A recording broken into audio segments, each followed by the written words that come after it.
Amahoro cyane, karibu kandi kuri chaine yanyu ariyo yacu Isomero. Uno munsi tugomba turabe kuri tekinoloji ijanye no gukoresha email temporary canke email on deck.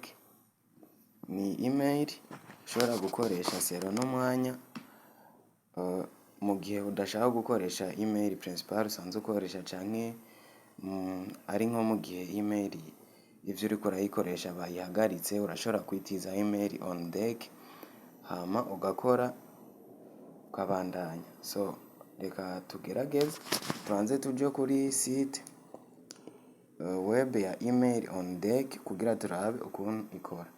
Urandika email on deck uca uronka page imeze nk'uko. Aha harimo two step, ubanza kuverifya step 1. Etape ya mbere batubwiye ngo please click on the two icons that are different from the others. Aha uca uhitamo utu icon tubiri turi different n'utundi. Muratubona ngaha ni kuverifya yuko uri umuntu, ntibigoye. Duhitemo aka hamwe n'aka ko hejuru ya okay. Next ca duhitamo kandi no ngaha murabibona verify. Okay, step ya mbere ibiheze.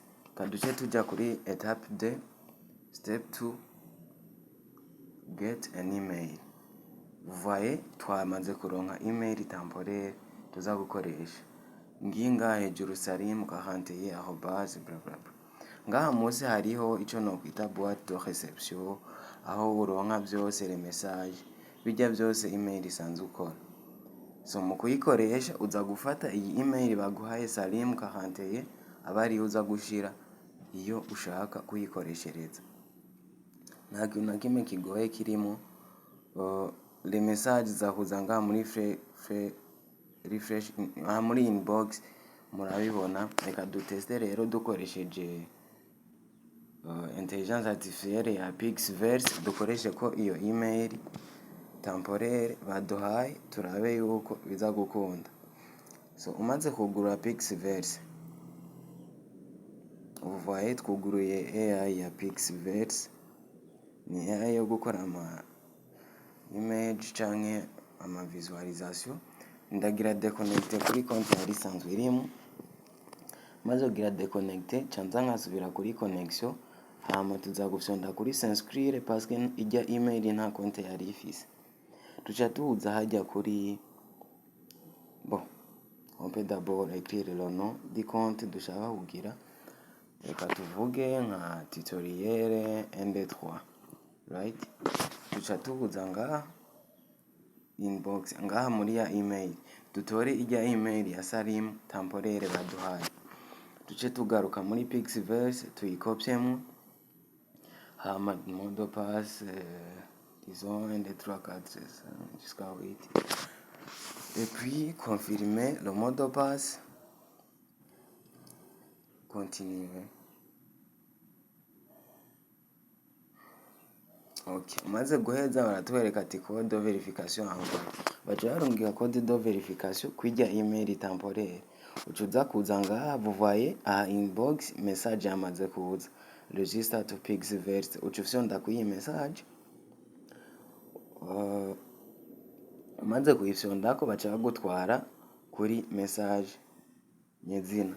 Ucubona code de verification baduhaye, ucuyikopya ugaca uyizana ukayishiramwo ngaha muri message verification.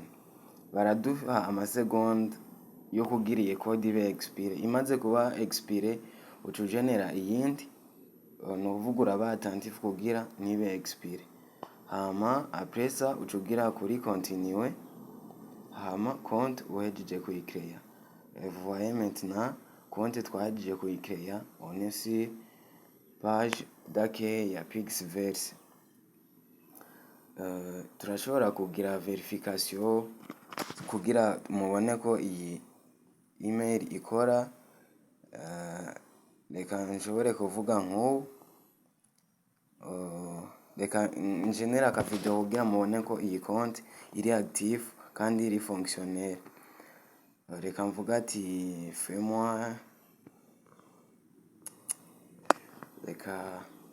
reka nkeye nk'ivideo, mvuga ati fais-moi une vidéo d'un homme qui marche dans la route,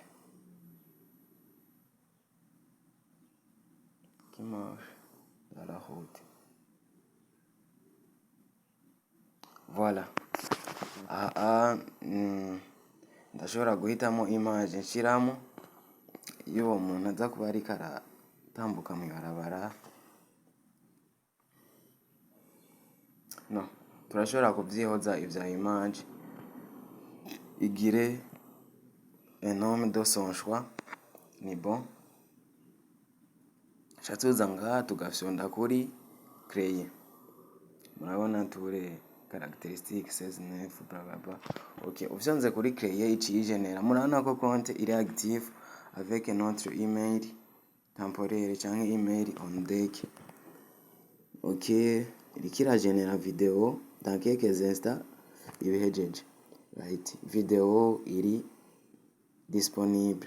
Murabona ko yahejeje kuyicreya. On peut visualiser. Voilà, ngiyi video yahejeje kuyicreya kuri email yacu temporaire twakoresheje, byose birakunda. So merci beaucoup ku bantu mubandanya mudukurikirana YouTube, kuri YouTube yacu. Ntiduhengeshanya kubaha bishasha en rapport avec les technologies cyangwa programmation en général. So keep